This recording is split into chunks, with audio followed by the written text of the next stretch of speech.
Good morning, Tamika. Good morning, Miss Sharon. How are you doing this morning? Well, how you doing? I'm doing great.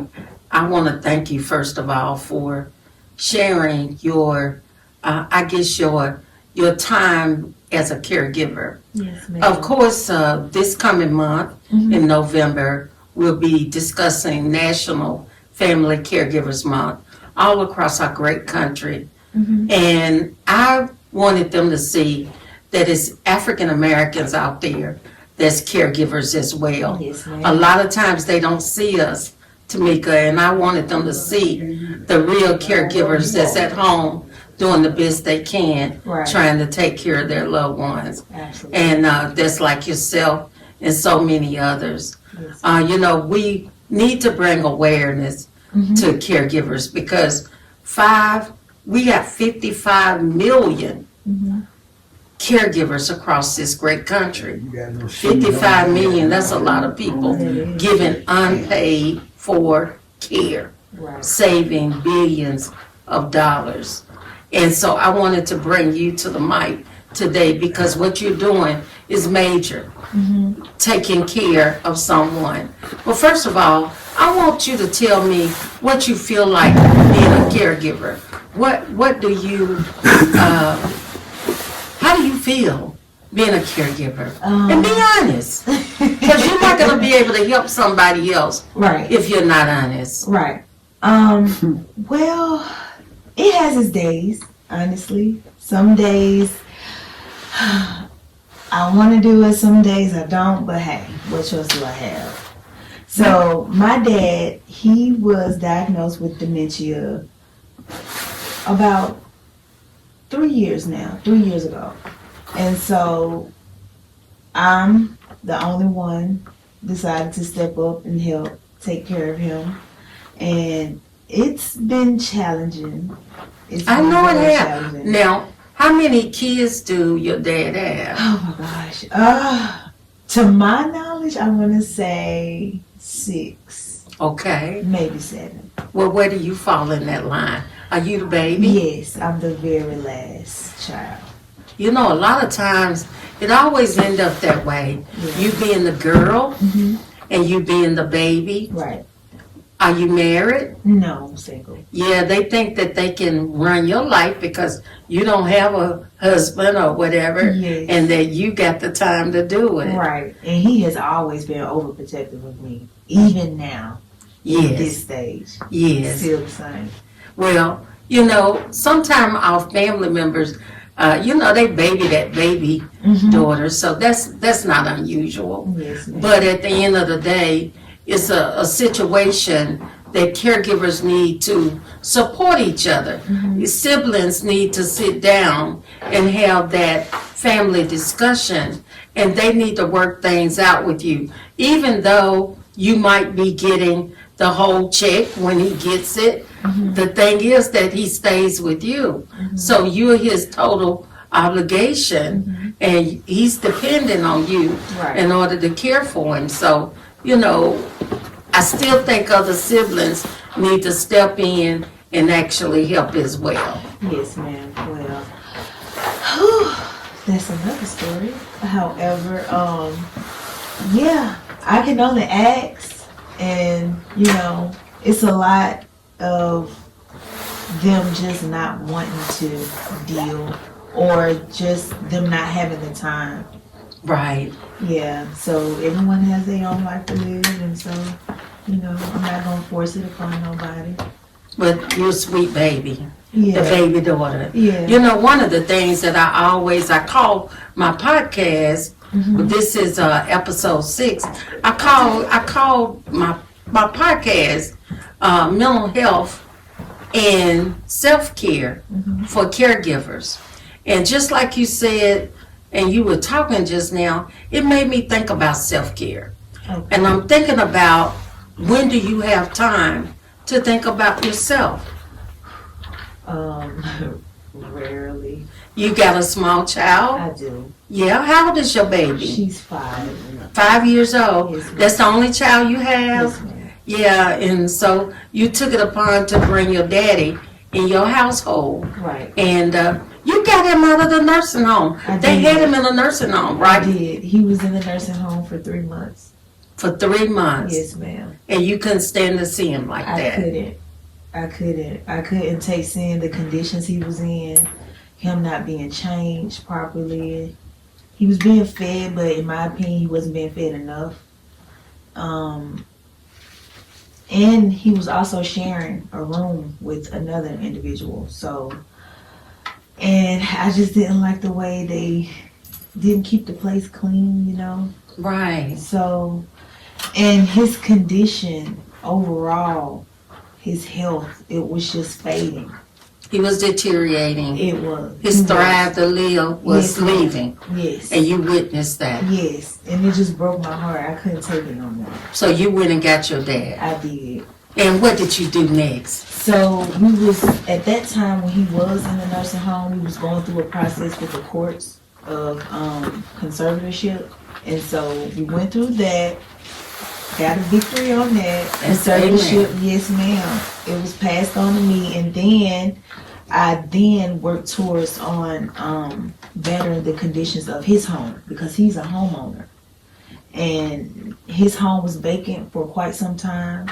And during the time when he was living there, it just wasn't being upkept. So I had to step in and take care of that. And so now his home is back to the way it was. Back to the way it Yes, was. ma'am.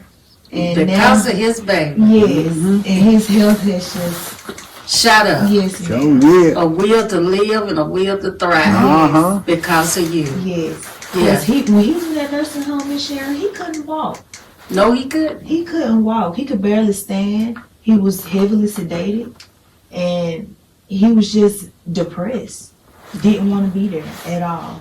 I know as Sharon's Adult Day Center, not specifically talking about this business, but to say because it was a part of this episode at the time, I allowed him to come and spend a free day Yes, here ma'am. with me. So I remember Yes. how he looked Yes. and how he wouldn't even wake up and he slept.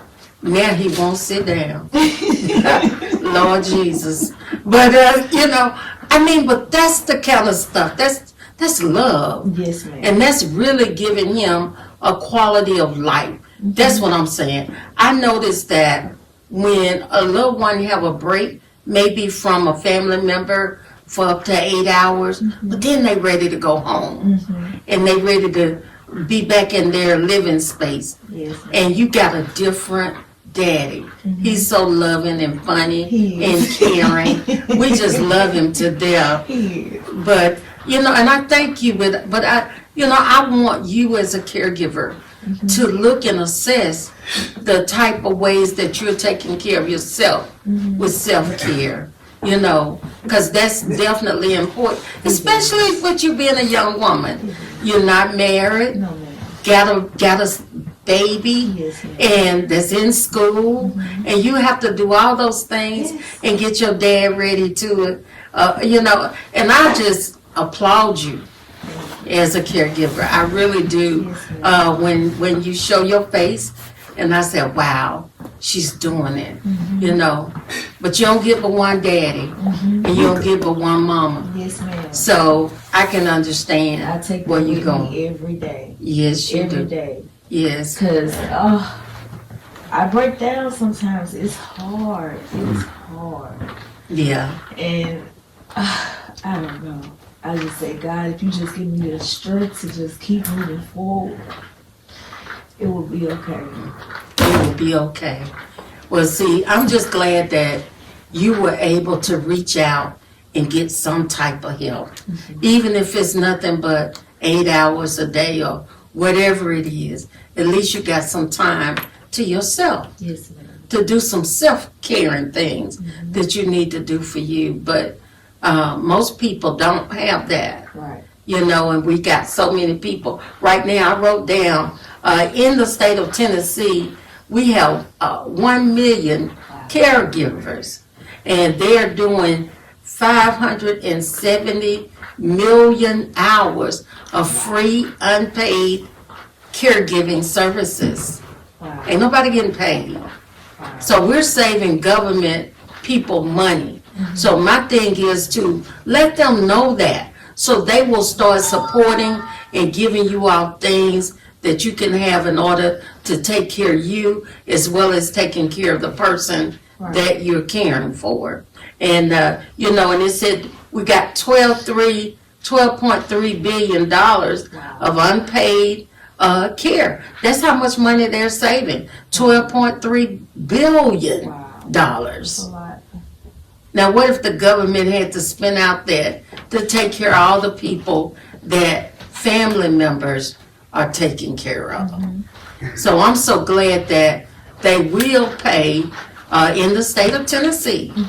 They got a payment plan. Did you know that they will pay caregivers for taking care of their loved ones? No, ma'am. Have anybody ever told you about that? No, ma'am. Well, I want you to ask about it. Okay. Because it's with the Choices program Okay. that they will pay you. They'll pay you just $14.16 an hour, even though it's 24 hours in a day.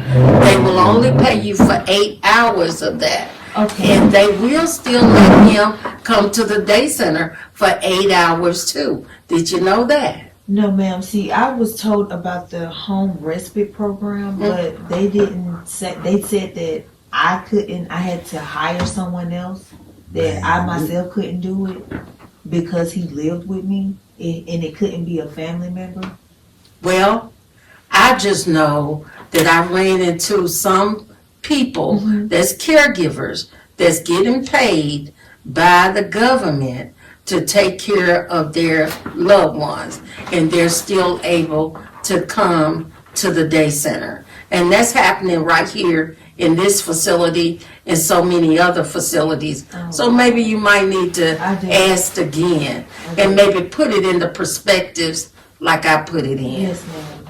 You know, the goal is to be able to help you to continue to be able to be a caregiver. Right. Because what I found out is 35% of the caregivers that's taking care of someone end up dying before the person that that they're taking care of, which is sometimes is, you know, what's the sense in you doing all this and you end up in your health start deteriorating. You need to make sure you get your doctor's appointments and do the things that you need to do in order to take care of yourself. And if you're not able to do that, then you're not going to be able to be the caregiver. Yes, ma'am. That makes sense. Yeah.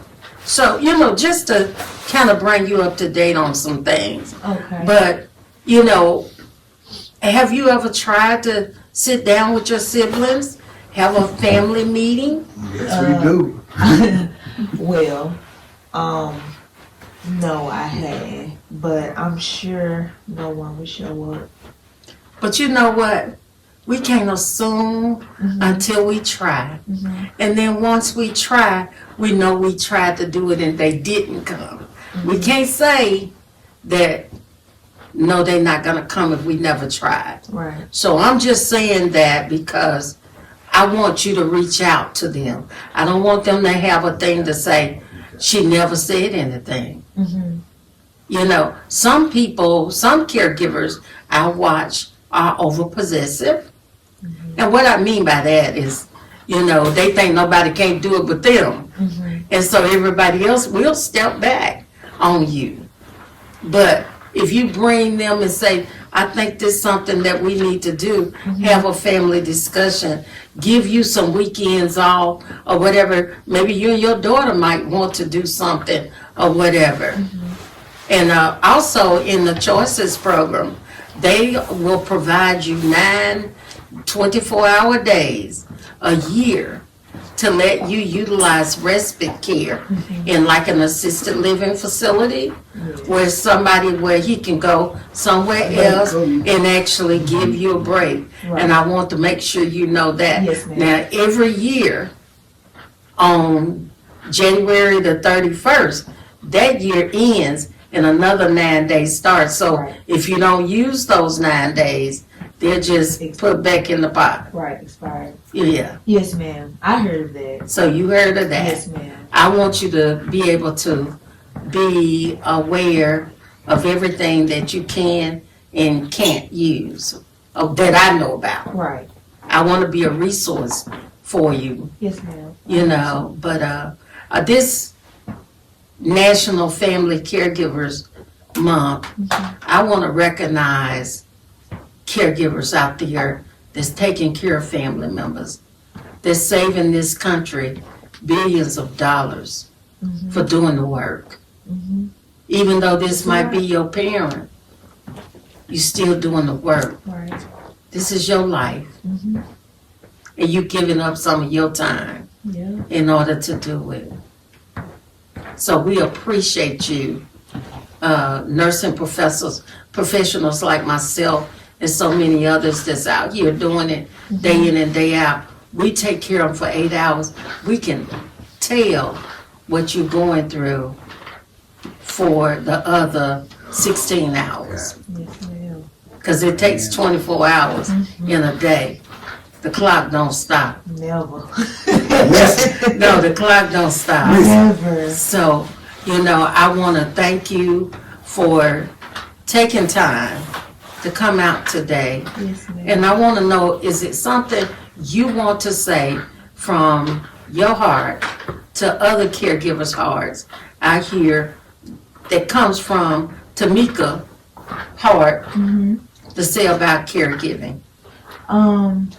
No matter how hard it gets, just hang in there. Love unconditionally, keep God first, and pray. Yes. Pray. It works. Prayer works. I see God working It every really day. does. It really does. And Every day. thank you so much for Thank you coming. for having me. I want the community to take time to like us, like this program, share this program, and Yes. subscribe to this program.